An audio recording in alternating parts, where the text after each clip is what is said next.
भगवान ने अपने लिए बोला है कि मुझको ये मूढ़ लोग नहीं पहचानते हैं, जो भी अज्ञानी जन हैं वो मुझको नहीं जानते, नहीं पहचानते हैं। अगर हम उनको जान पाते हैं, अगर हम उनको पहचान पाते हैं, तो ये भगवान की ही कृपा है। तुम्हारी ही कृपा से तुमको हम जान सकेंगे, वरना हमारे में नहीं इतनी सामर्थ्य है कि हम जान सकें। जैसे गुरुजी कई बार एक पॉइंट बोलते थे कि पिता के जन्म को पुत्र नहीं जान सकता ना। वो पिता तो कब का जन्म लेके इतना बड़ा हो गया, बाद में उसका पुत्र उत्पन्न हुआ, तो पुत्र के जन्म को तो पिता जान रहा है, लेकिन पिता के जन्म को तो पुत्र नहीं जान पा रहा है ना। तो हम सब जब तक भगवान की संतान हैं तो हम भगवान को नहीं जान पाते हैं, क्योंकि हम अभी छोटे हैं और हमको भी पूरी समझ नहीं है। लेकिन जब हमारा विवेक खुलता है, हमको ज्ञान मिलता है, तब हम इस रहस्य को जान पाते हैं।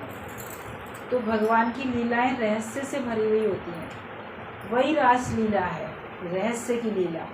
जो भगवान ने ज्ञान दिया वो इतना गुप्त था, गोपनीय था। भगवान ने अर्जुन को भी ये बात कई बार बोली है कि ये गोपनीय तत्व है और ये गोपनीय तत्व सभी को नहीं मिलता, ये तुझको मिला है।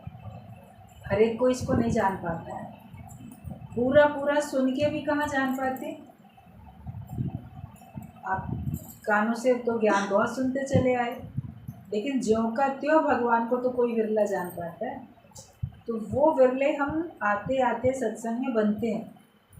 हमारा इतना विवेक खुलता है, हमारी बुद्धि इतनी सूक्ष्म होती है कि हम परमात्मा का रहस्य जान पाते हैं, वरना हर एक को नहीं जान पाता। इसलिए बोला कि ये कोई नहीं जान पाता है। अरे मन वाणी बुद्धि नहीं जानत, वेद कहत सकुचाए। ना हमारा मन जान सकता है, ना वाणी से हम उसका वर्णन पूरा कर सकते हैं, ना बुद्धि जान सकती है। वेद भी, जो भी शास्त्र हैं, धर्म ग्रंथ हैं, वो भी पूरा का पूरा भगवान का वर्णन नहीं जान के नहीं बता सकते। लेकिन जब हम उसकी डेप्थ में जाते हैं, गहराई में जाते हैं, और उसको जब हम समझने का प्रयास करते रहते हैं, और जब हमारी अपनी बुद्धि गुम हो जाती है, तब हम उसको जान पाते हैं। जब अपने आप को मिटाते हैं तब हम जान पाते हैं। बड़ी अटपटी बात, बड़ी रहस्य वाली बात है कि हम ही मिट जाएंगे तो कैसे जानेंगे। जब तक हम हैं तो हम जानने की कोशिश कर रहे हैं, तो हम जान नहीं सकते हैं। लेकिन हमें भगवान को जानने के लिए अपने को गुम करना पड़ेगा। भगवान को भगवान होकर ही जान सकते हो, जीव बन के नहीं जान सकते हो। जैसे एक दृष्टांत चलता है कि कुछ व्यापारी लोग थे, तो वो व्यापार करने के बाद उनका जो ग्रुप था वापस अपने शहर की तरफ जा रहे थे। तो रास्ते में रात हो गई थी, थक रहे थे, थोड़ी देर विश्राम करने के लिए वो लोग कहीं जंगल में कहीं रुक गए, किसी पेड़ के नीचे। चलो चलते चलते बहुत थक गए हैं, बैठ जाते हैं कुछ देर। वहाँ बैठे तो सामने एक पहाड़ी थी, तो अंधेरी रात थी, मगर पहाड़ी में उन्होंने क्या देखा कि मणियाँ चमक रही हैं। वहाँ पे कुछ मणियाँ हैं, तो उनको ये समझ में आया कि यहाँ पर मणि वाले सर्प होंगे, और वो मणियाँ यहाँ हैं, या किसी भी कारण से यहाँ पर मणियाँ हैं, तो चमक रही हैं। तो चलो जाके उठा लेते हैं, पहाड़ी छोटी सी है, चले जाएंगे। तो सब चूँकि व्यापारी थे, सबके पास बड़ी बड़ी टॉर्च थी, तो उसको जला के वो गए। जब वहाँ पहुँचे पहाड़ी पे, तो उनको कोई भी मणि ना समझ में आए, सब पहचान नहीं पा रहे थे, पत्थर लग रहे थे, छोटे छोटे कंकड़ पत्थर। कौन सी इसमें मणि है, कौन सा कंकड़ पत्थर है, वहाँ समझ ही नहीं आ रहा था। बोले ये क्या हुआ, हमको तो यहाँ तो दिख ही नहीं रही, कोई चमकती हुई चीज़ अलग से दिख ही नहीं रही। वापस आए, वापस बैठ गए पेड़ के नीचे, फिर देखा तो फिर चमकती हुई चीज़ें दिख रही हैं। फिर गए, फिर नहीं मिली। 2-3 बार ऐसी चक्कर लगाया।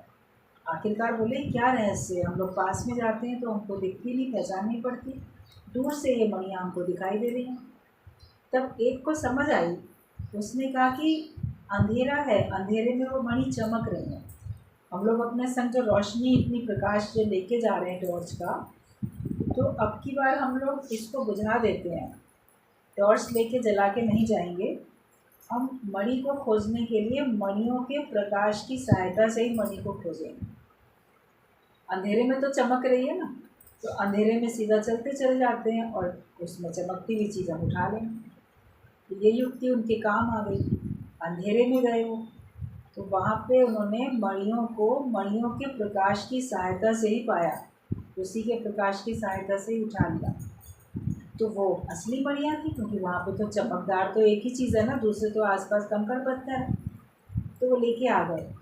तो इसका सिद्धांत बहुत अच्छा है कि जैसे मणियों को मणियों के प्रकाश की सहायता से हम पहचान के प्राप्त कर पाते हैं, ऐसे ही भगवान को ब्रह्म की सहायता से ही प्राप्त कर पाते हैं, और ब्रह्म को ब्रह्म की सहायता से ही पहचान पाते हैं और प्राप्त कर पाते हैं। जैसे वो अपना टॉर्च लेके गए तो उनको नहीं मिला, वहाँ पर पहचान नहीं पड़ी, तो हम भी अपनी मन बुद्धि चला के जाते हैं, अपने को बना के जाते हैं, तो हमको प्राप्त नहीं होता, हम उसको नहीं समझ पाते।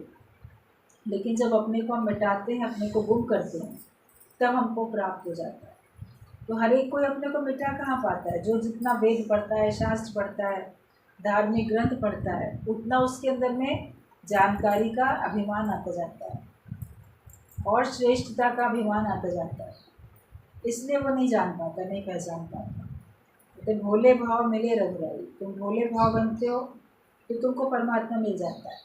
लेकिन बहुत चतुराई चालाकी करेंगे, बहुत अपने आप को विद्वान समझेंगे, तो बल्कि उससे हम भगवान से दूर होते जाते हैं।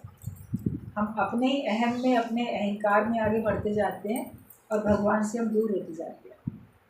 तो हर एक कोई नहीं समझ पाता। आज ये देखो पूरे वर्ल्ड में कितना सत्संग है, कितने संत हैं, कितने लोग हैं। एक एक संत के पास, चाहे वो असली संत हों या दिखावे वाले हों, भ्रमित करने वाले हों, पाखंडी हों, मगर उनके पास पता नहीं कैसे हज़ारों हज़ारों की भीड़ होती है, कितनी बड़ी तादाद में लोग होते हैं। तो सुनाने वाले और सुनने वाले, ज्ञान सुनाने वाले भी, ज्ञान सुनने वाले भी अनंत, बहुत है, अनगिनत है, उनको गिन नहीं पाते आप। उसके बावजूद भी ज्ञानी कौन बन पाता है? वास्तव में कौन भगवान को समझ पाता है? वास्तव में कौन भगवान को प्राप्त कर पाता है? क्या आपको लगता है कि जो लाखों करोड़ों पूरे वर्ल्ड में लोग सुन रहे हैं ज्ञान, किसी से भी, कोई किसी से, कोई किसी से, क्या उन सब ने भगवान को पा लिया? क्या वो सब मुक्त हो गए हैं? क्या वो सब निर्विकारी, निर्बंधन हो चुके हैं, कर्मों से ऊपर उठ गए, माया रहित हो गए? क्या उनका योग लग गया? आप सोच के देखो। सुना तो बहुत लोगों ने, मगर समझा कहाँ?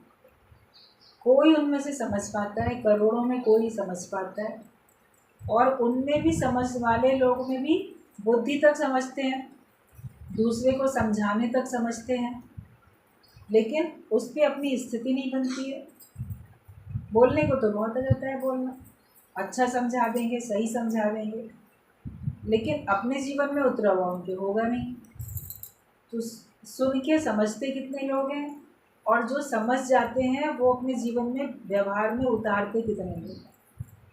उस ज्ञान को धारण कौन करता है? समझदार जो हो गए, जिन्होंने समझ लिया, उनमें भी जब लाखों करोड़ों में कोई एक ऐसा होता है जो ज्ञान को अपने व्यवहार में ला पाता है। तो विरले कोई भाग्यशाली होते हैं जो भगवान को समझ पाते हैं। और कभी भी ये नहीं सोचना कि भगवान को मैंने अपने पुरुषार्थ से पाया, मैंने अपने से पाया भगवान को, ये कभी नहीं समझना। हमेशा ये सोचना भगवान को मैंने, भगवान तुम्हारी कृपा से पाया। जैसे और पदार्थों के लिए बोल देते हो, तुम्हारी कृपा से ही हमको ये सब मिला है। तो ज्ञान भी भगवान तुम्हारी कृपा से मिला, निश्चय भी तुम्हारी कृपा से हुआ, योग भी तुम्हारी कृपा से लगा। कहीं पर भी अपने आप को बना के मत बैठ जाना।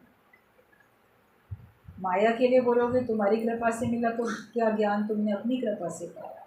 वो भी बोलो कि भगवान तेरी कृपा हुई तभी मैं पा सका, तुम्हारी कृपा हुई तभी मैं निर्बंधन हो सका।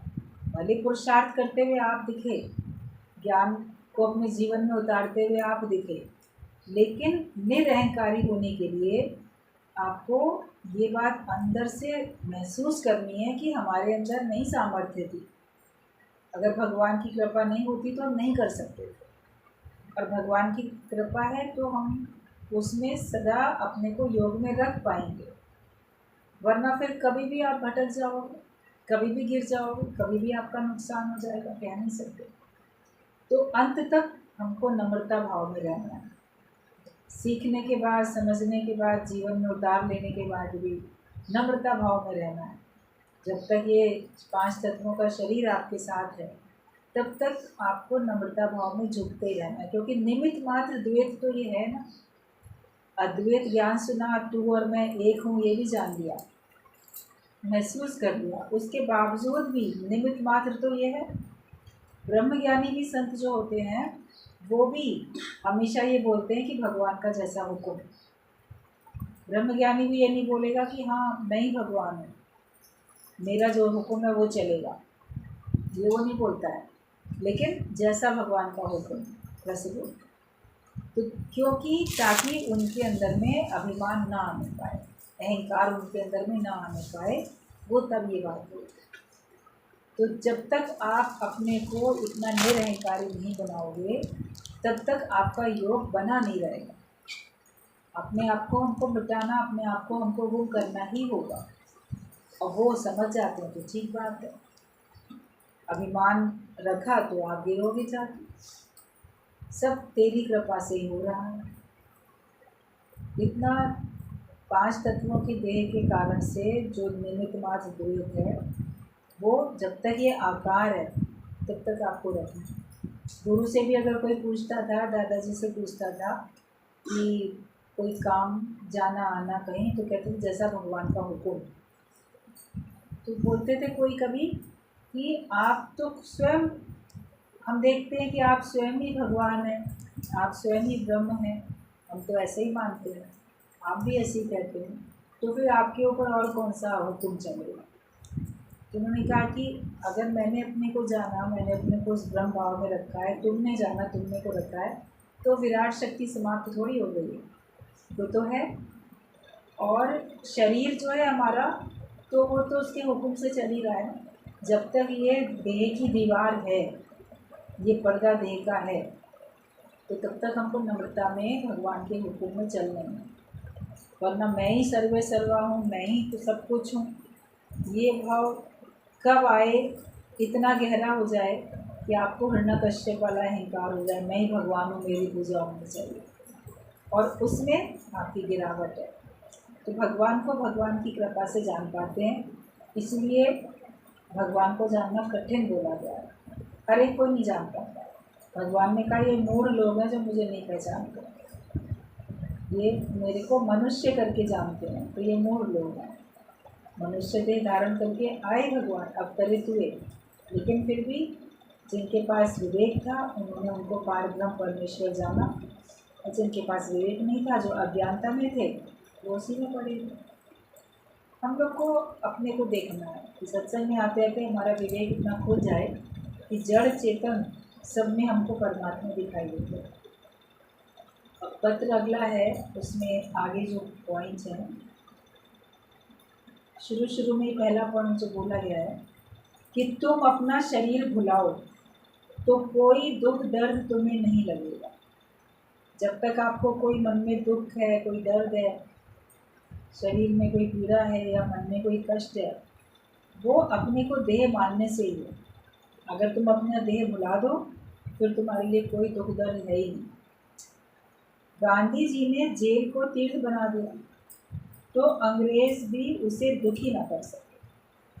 गांधी जी को अक्सर ही लोग क्या करते थे, अंग्रेज लोग पकड़ के जेल में डाल देते।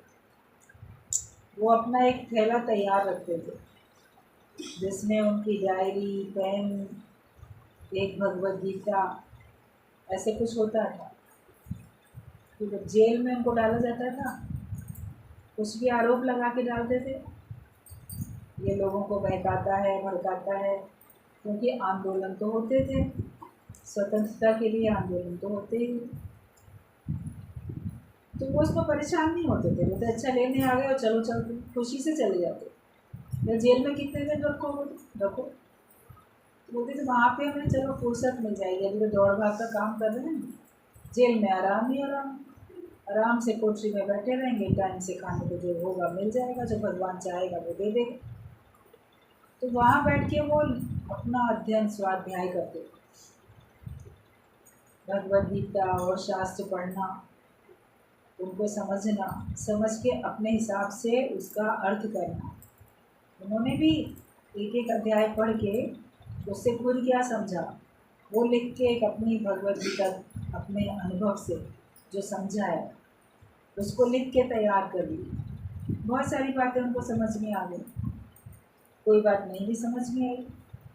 कुछ लोग ऐसे होते हैं जो बिना गुरु से पूछे आपको नहीं समझ में आ सकते, हर एक बात आप अपने आप से नहीं समझ सकते। तो कुछ उनको भी नहीं समझ में आता था, उस बात का भी उन्होंने वर्णन किया, लिखा कि मुझे सब बात समझ में आई है मगर ये बातें मुझे समझ में नहीं आई हैं। और ख़ास करके उत्तरायण और दक्षिणायन की बात वो उन्होंने लिखा कि ये मेरी समझ से परे है, उत्तरायण और दक्षिणायन का, कि जो भगवान ने बोला है कि उत्तरायण का ये मतलब है, दक्षिणायन का ये है। जो उत्तरायण में शरीर छोड़ता है वो मुक्त हो जाता है, और दक्षिणायन में जो जिसका शरीर छूटता है वो आवागमन के चक्कर में आता है। तो बाहर के 6 महीने उत्तरायण के जो ज्योतिष गणना के हिसाब से सारा संसार देखता है वहीं तक बुद्धि जाती थी, वही समझते थे। उसी ज्योतिष गणना के हिसाब से 6 महीने उत्तरायण के, 6 महीने दक्षिणायन के होते। तो सोचते थे कि इन 6 महीने में तो पापी भी बढ़ते हैं और जो सत्कर्म करने वाले पुण्यात्माएं हैं वो उनका भी देह छूटती है। तो फिर ऐसा कैसे हो सकता है कि उत्तरायण में अगर किसी का शरीर छूटेगा तो वो मुक्त हो जाएगा, और दक्षिणायन में मान लो कोई संत है, कोई ब्रह्मज्ञानी है, कोई अच्छा है, सात्विक है, सत्कर्म करने वाला, बहुत पुण्य कर्म करने वाला, उसका शरीर छूटेगा तो क्या वो नरक में जाएगा, वो जन्म मरण के चक्कर में जाएगा। ये बात उनको भी समझ में नहीं आई, क्योंकि बिना सत्संग के विवेक नहीं होता, और सत्संग हमको गुरु के कारण से मिलता है। उस ज्ञान को सुन के हमारा विवेक खुलता है और उसका अच्छे से व्याख्या विस्तार से हम गुरु के द्वारा ही समझ पाते हैं। गुरु ने हम लोग को समझाया कि उत्तरायण का मतलब क्या होता है, तो दक्षिणायन का मतलब क्या होता है। जो उत्तरायण मतलब ऊंची स्थिति, उत्तरोत्तर अवस्था, जो आत्मा में है वो ऊंचाई पे, और देह मतलब नीचाई की तरफ। यूँ भी अगर आप भौगोलिक स्थिति देखो अपने देश की, तो उत्तर जो है कहाँ पे है, ऊंचाई की तरफ है, वहाँ पहाड़ है। दक्षिण की तरह नीचाई की तरफ है, वहाँ समुद्र पानी है, उधर नीचाई की तरफ। तो जब हम देह में हैं तब हम जैसे दक्षिणायन में, तो हमारा जन्म मरण का चक्कर है। लेकिन जब हम ऊंची स्थिति में पहुँच जाते हैं, ऊंचाई पे पहुँच जाते हैं, आत्मा में पहुँच जाते हैं, तो फिर हमारा जन्म मरण का चक्कर नहीं। गुरु के कारण ही तो हमको ज्ञान मिल पाता है, सही समझ तभी तो मिल पाती है। व्याख्या भी हर एक कोई कहाँ बता पाएगा। अगर केवल किताब पढ़ के कोई समझ जाता है तो टीचर्स की ज़रूरत ही नहीं होती। स्टूडेंट भी बुक सेलर से ला के, बुक डिपो से बुक्स ला के पढ़ लेते, समझ लेते। लेकिन उन किताबों को उनका अर्थ, सूक्ष्म अर्थ, भावार्थ, तो कुछ शब्दार्थ होता है, भावार्थ भी होता है, सब होता है ना स्कूल में जब पढ़ाया जाता है। तो वो तो कोई सिखाने वाला हो तभी तो सिखाएगा। तो अपने आप से आपको कोई नहीं सिखा सकता, अपने आप से आप सीख नहीं सकते, लेकिन गुरु सिखाएगा। और आप जब सीखना चाहो, गुरु भी अपने आप से आपको नहीं सिखा सकता कि चलो मैं इसको सिखा दूँ, जब तक तुम नहीं सीखना चाहो।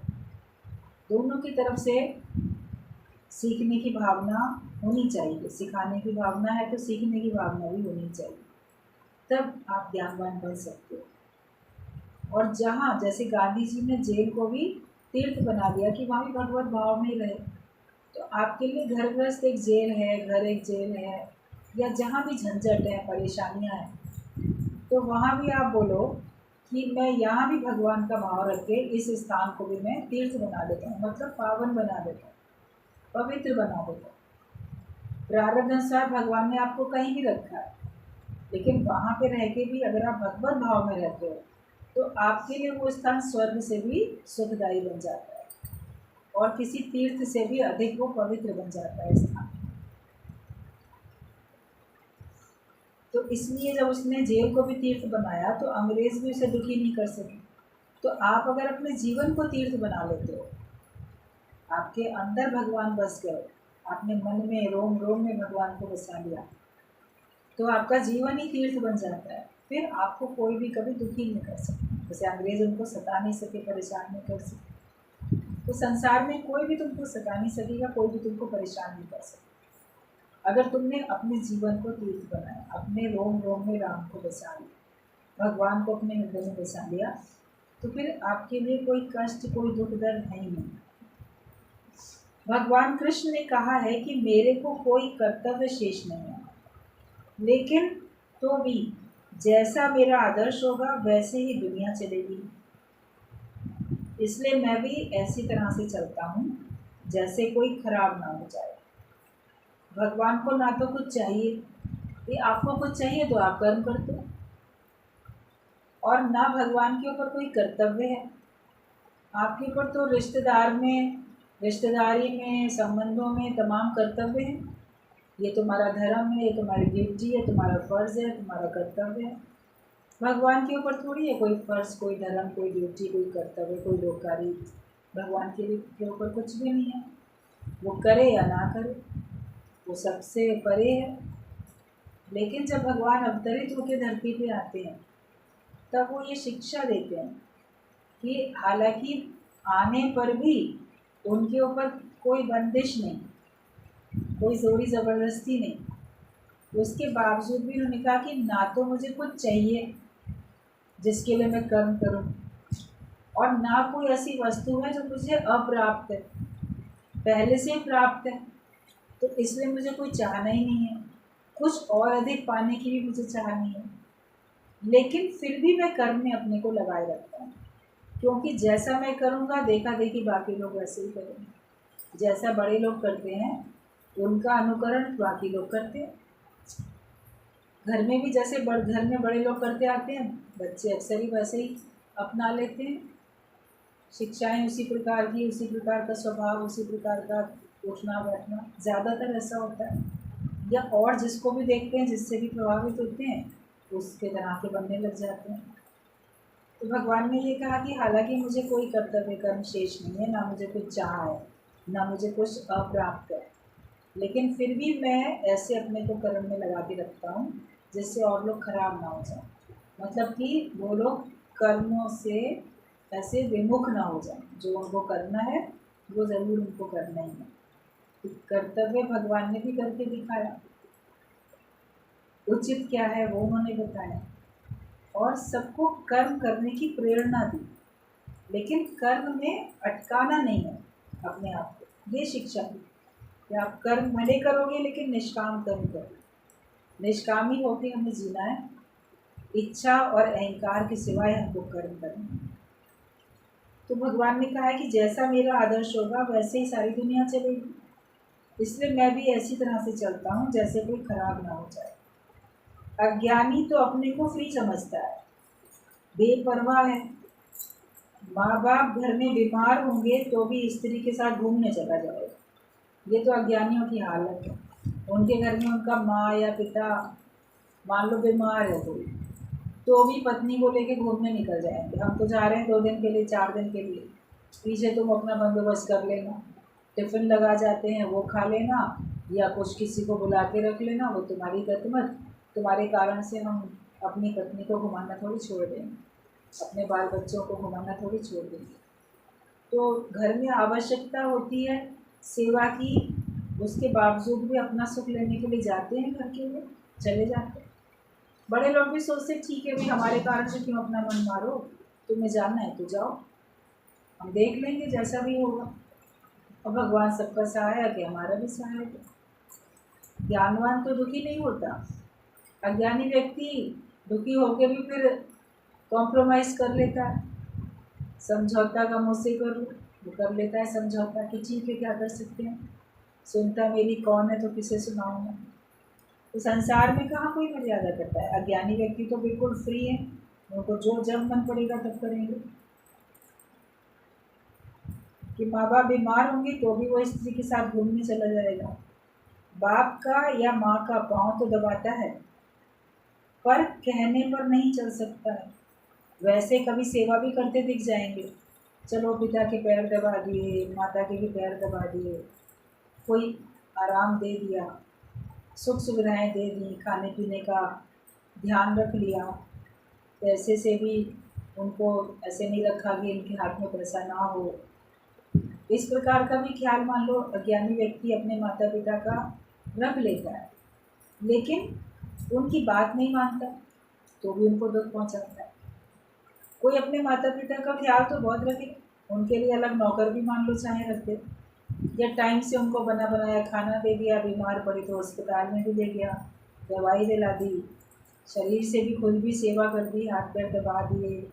लेकिन जो माँ बाप चाहते हैं, जो आज्ञा देते हैं, वो नहीं मानते। कहते हम क्यों चलेंगे अपने मन मर्जी से, तुमको अपना देखो, तुम्हारी जो आवश्यकता है वो हम पूरी करे दे रहे हैं, लेकिन हमारे पर अपनी बात अपने विचार ला दो नहीं, थोपो नहीं, जो मुझे करना होगा मैं वही करूँगा, तुम अपने से मतलब रखो। तो इसमें भी तो फिर पेरेंट्स दुखी होते हैं कि माँ बाप के पैर तो दबाते हैं पर कहने पर नहीं चल सकते। यहाँ पर गुरु प्रेम में तेरे मन को मोड़ता है, रबर की गुड़िया जैसा है, फिर तो दुनिया में किसी को भी झुक सकता है।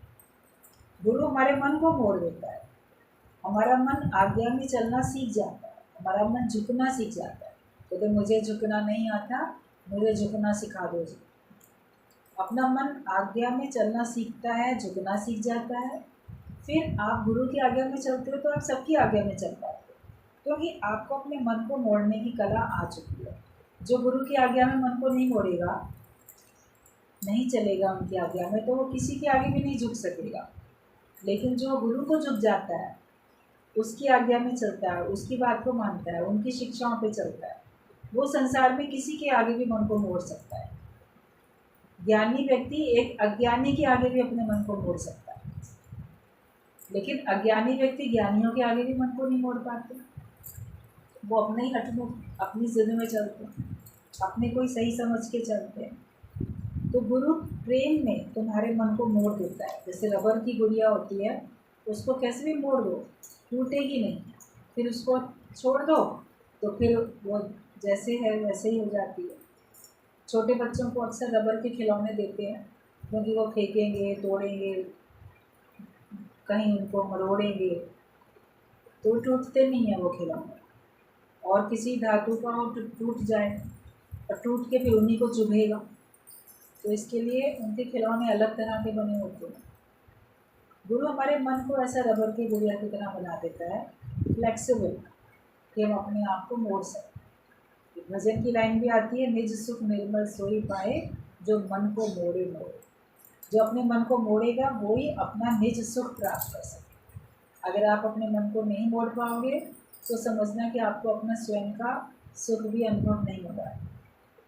आपका सुख पदार्थों पे, परिस्थितियों पे आधारित है, व्यक्तियों पे आधारित है। आप अपने को हमेशा सुखी महसूस नहीं कर पाते। आपको लगता है कि मेरे हिसाब से ये परिस्थिति हो जाए तब मैं सुखी रहूँगा, मेरे हिसाब से ये पदार्थ मुझे मिल जाए तब मैं सुखी रहूँगा, मेरे हिसाब से ये व्यक्ति चल पड़े तब मैं सुखी हो जाऊँगा। तो हमारा सुख व्यक्तियों पे, पदार्थों पे या परिस्थितियों पे आधारित है, लेकिन ज्ञानी का सुख अपने स्वयं पे आधारित है। इसलिए वो किसी की भी बात में दुखी नहीं होता, परेशान नहीं होता। कहते ना मानो तो कोई जोर नहीं। आपको सही बात समझ में आई, आपने दूसरे को समझाई, दूसरे के भले के लिए आपने शिक्षा दी, उसको नुकसान से बचाने के लिए, लेकिन वो नहीं मानेगा तो कोई जोरी ज़बरदस्ती तो नहीं होना तुम्हारी। कह के देख सकते हो, जिनके साथ भी आपका रिश्ता नाता है आप उनसे कह के देख सकते हो, लेकिन जब आपको पता है कहने से भी कोई नहीं मानेगा तो बार बार थोड़ी कहोगे। एक दो बार कह के देखोगे ना, बार बार थोड़ी कहोगे। आपने जान लिया कि ये व्यक्ति ऐसा है कि मैं जो कहूँगा ये उसका उल्टा करेगा, और ये जानबूझ के उल्टा करेगा ताकि हमको कष्ट हो, तो उसका तो आपसे प्रेम नहीं है, तभी तो वो आपको कष्ट पहुंचाने के लिए इस प्रकार का व्यवहार करता है।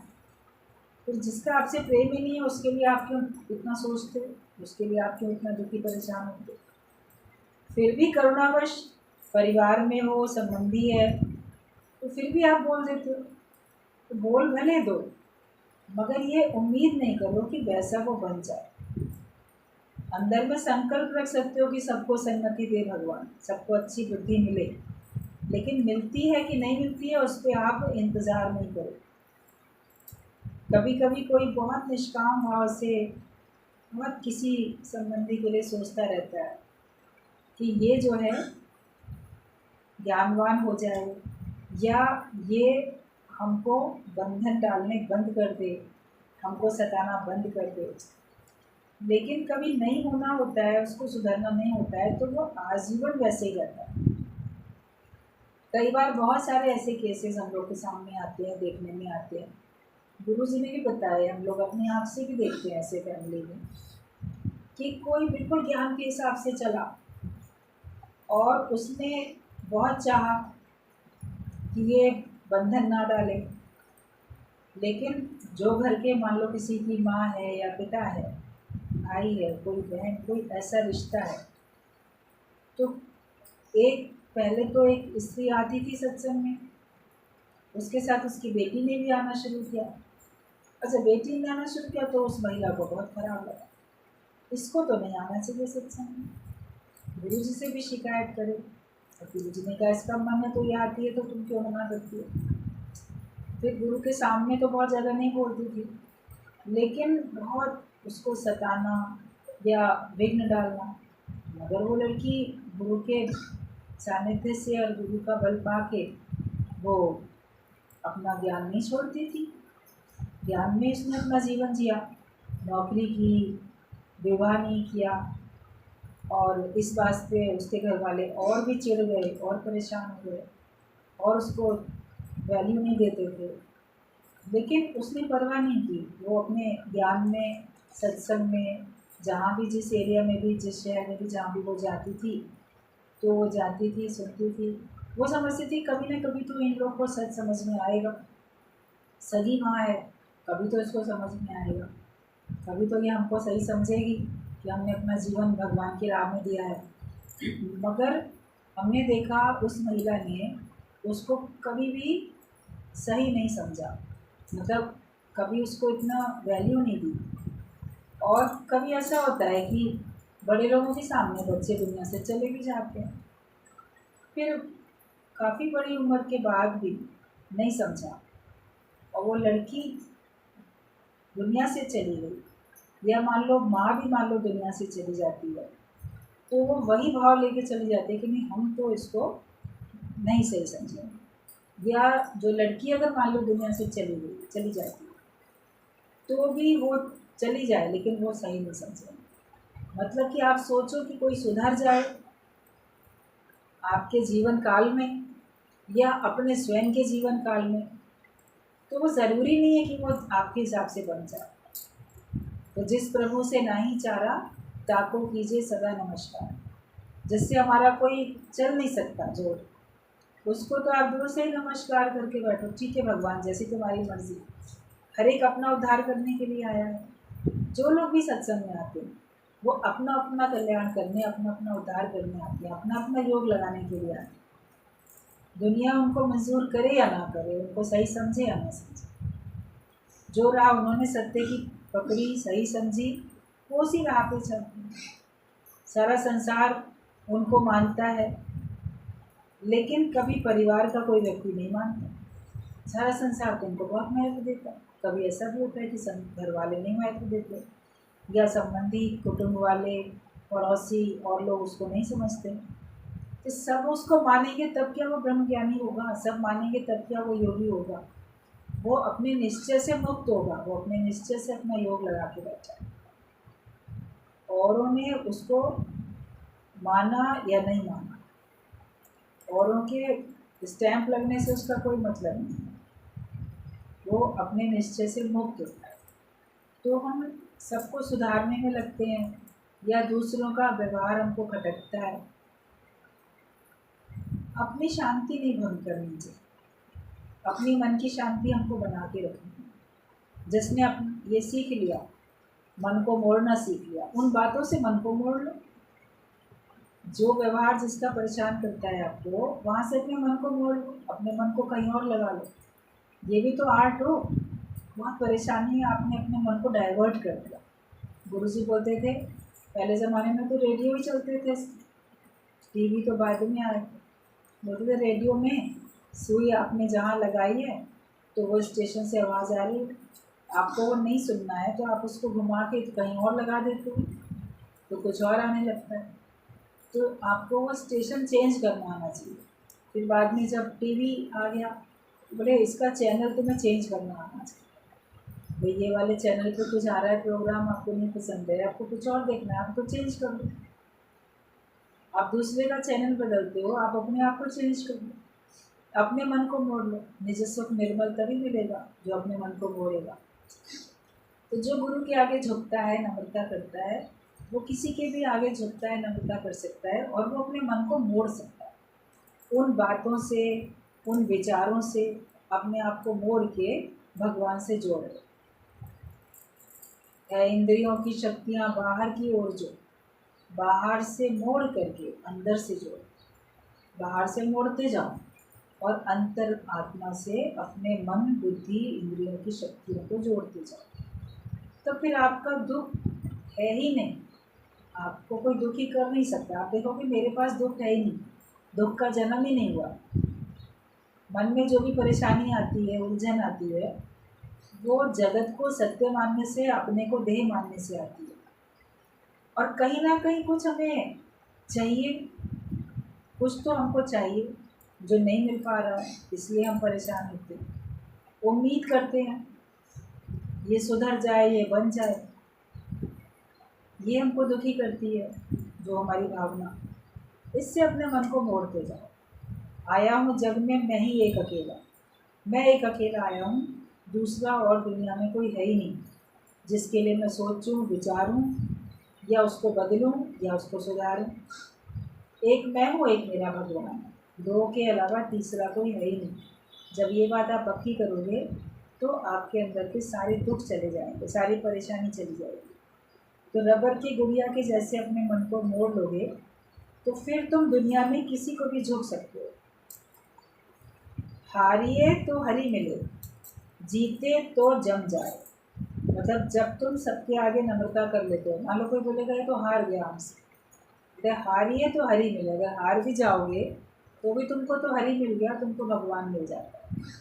और अगर तुम माया में जीतने की कोशिश करते हो, लोगों से जीतने की कोशिश करते हो, तो जीतोगे तो जम जाए। मतलब कि तुमको यमराज के पास जाना पड़ेगा, जन्म मरण के चक्कर में जाना पड़ेगा, यमलोक में जाना पड़ेगा। माया में आप बहुत कोशिश करते हो मैं इससे जीत जाऊँ, वो मेरे से जीत गया, मुझे जीतना है। तो आपका कंपटीशन संसार से है, उससे कंपटीशन रखते हो तो संसार में ही तो रहोगे।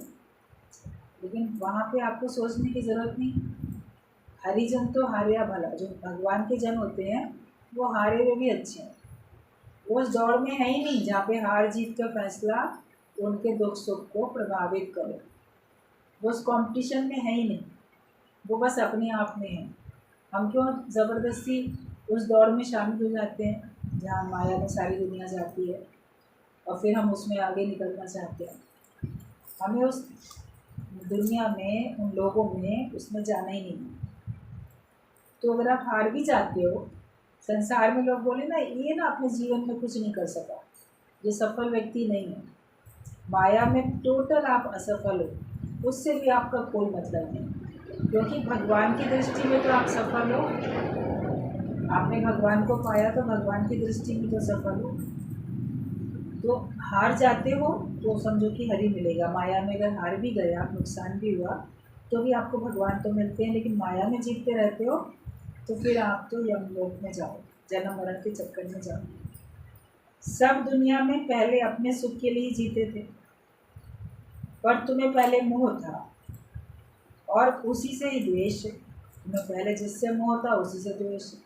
जगत से मोह था, फिर जगत से ही तुमको द्वेष होता है।